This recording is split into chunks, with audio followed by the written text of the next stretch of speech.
A black man named Stephen Long is suing the city of Denver and the cop as well after he was jailed for self-defense against white attackers. He's decided to fight back with a lawsuit. Tyrone Bowman Live found this video on Indisputable with Dr. Richey. Y'all should check out Indisputable. Subscribe to it, y'all. It's a great channel. It's a great channel. You get great information. Listen to this. Some things you have to hear, see to believe. A black man jailed for murder after defending himself is now suing. I want justice. Update. Stephen Long, black man that was previously jailed on first-degree murder, charged for defending himself, now suing the city of Denver as well as the officers who conducted the arrest. Let's remind you of this one, shall we? A lot of twists and turns, the details. Despite multiple witnesses telling police that Stephen Long had acted in self-defense when he shot and killed two white assailants who had attacked him during a road rage altercation, Denver prosecutors charged the black man with 2 counts of first-degree murder. And a Black Star of Friends filling in the details. Long ended up spending 4 months in jail and an additional 10 months on house arrest. He had an ankle monitor before prosecutors dismissed the charges for, quote, insufficient evidence. Don't you want? We have stories of relationships and partners that have seen success. Now, the charges were dismissed for insufficient evidence. They knew the charges were bogus to begin with when they filed them. Anytime white folk are killed by black people, automatically they're going to be charged. And when it's the opposite, they don't get charged. And if they do, they're going to get acquitted by an all-white jury. Let's get back to the story. Evidence? Don't you want to take care of that before you lock me up? And I've got to eat those nasty sandwiches? I don't understand. I actually do. Reminder of the incident took place June 13, 2023, after Long had signed a lease agreement with an apartment along with his wife and 2 children. Normal day. Long, then 25, was driving northbound on I-25 while his wife and 2 children followed behind in another car. Long had been talking to his wife on the phone when the 2 white brothers, Damon and Blake Lucas, who were 22 and 21, respectively, apparently became annoyed because he'd been driving too slowly. They pulled up next to him. They yelled at him. Claim states Long attempted to exit the interstate, but the other car pulled in front of him and came to a stop, pinning his car where he was unable to move. Blake then hopped out of the car and ran up to the driver's side of Long's car, punching him in the face repeatedly through the open window before Long shot him dead. Damon, who had been driving, then hopped out of the car, ran up to the driver's side window as Long was trying to drive away. So Long shot him dead as well. Denver police officer in an unmarked car heard shots, followed Long as he drove away, notifying other officers who arrested him a couple of miles away.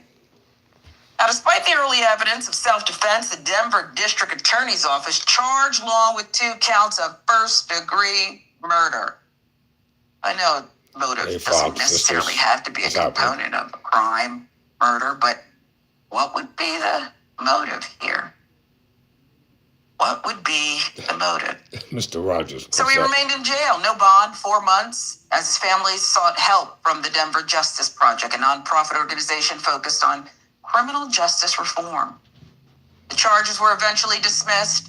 Denver prosecutors dismissed 1 charge of first-degree murder against Long in October 2023, dismissed the 2nd first-degree murder charge in August 2024. Same incident. 2 charges of first-degree murder, 1 dismissed October 2023, the next half a year later. Last week, Long filed a lawsuit against 2 Denver police officers who arrested him and labeled him the suspect, as well as the city and county of Denver, who followed through on the prosecution, accusing them of violating his 4th and 14th Amendment rights, selective prosecution, and unlawful arrest. Video Garden. Lawsuit claims Long would never have been charged had he been white and the assailants black, listing an example from a previous unrelated case where a white man chased down a black boy who had stolen his car and shot him to death, despite being told to back off the chase by a 911 dispatcher. Wow.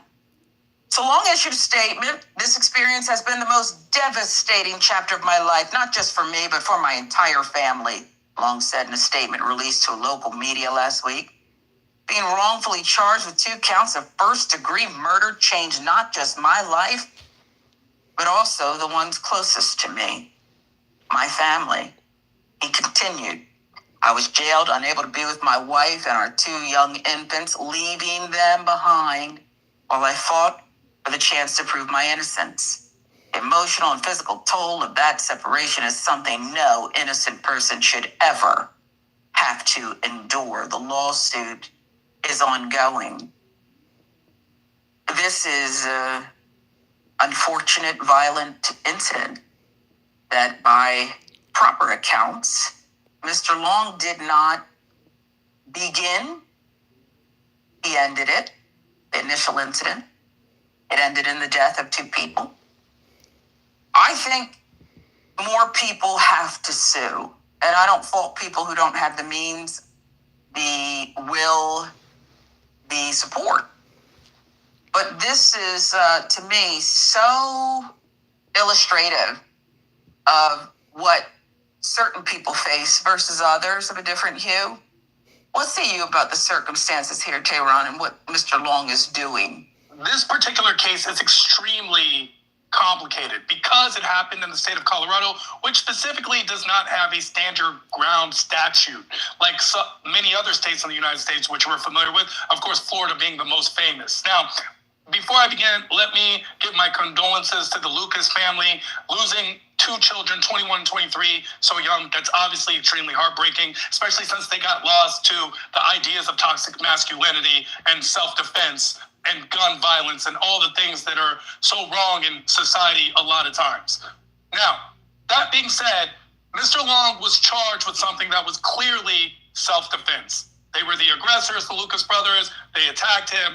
This was over road rage. We've all been there, but to go this far is something that is a conversation, if nothing else, and a criminal act, if nothing least. He was charged, and they charged him with premeditated murder, first-degree murder. That means there was premeditation, there was malice, there was circumstance, all the things that were not visible or available during this case. It was road rage. It was instantaneous. At best, it should have been manslaughter.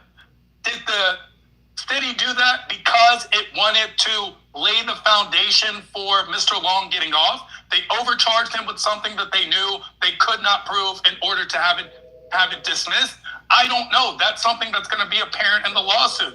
Did the police officers become overzealous and break his constitutional rights, his 4th and his 14th Amendments? I don't know. These are things that are going to become apparent in the lawsuit.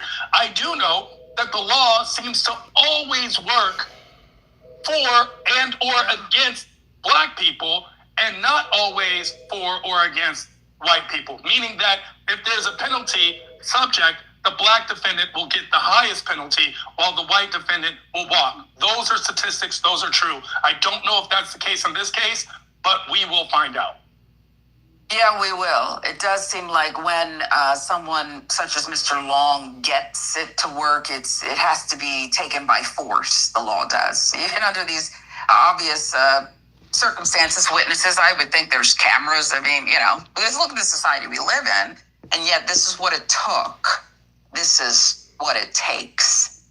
We'll follow it. We'll see, as you said, and how much it's going to be worth. Because even when you're talking civilly, what is worth it for someone of a certain hue versus someone else is a whole nother matter. I bet you they listen to him when he honks, though. Yeah. I bet you they listen to him from now on when he honks. Oh, yeah. Oh, yeah. I mean, it's true, Tehran. Don't be fooled by the riot. Let me say this as a criminal justice major. According to law, if the so-called alleged preponderance of the evidence does not meet what they call the level of sufficiency, then beyond a reasonable doubt, if they can't prove that it happened, then the charges should have never been filed to begin with. And the road that I'm on is becoming a criminal justice advocate, fighting for those who cannot fight for themselves. Let me go to the comment section. Mr. Rogers, what's up, Zay? All right, what's up, Mr. Rogers? L42, good night, brother. From Crescent City, all right, good night to you. My video games. Can you see my message, sir? Yes, I can see your message.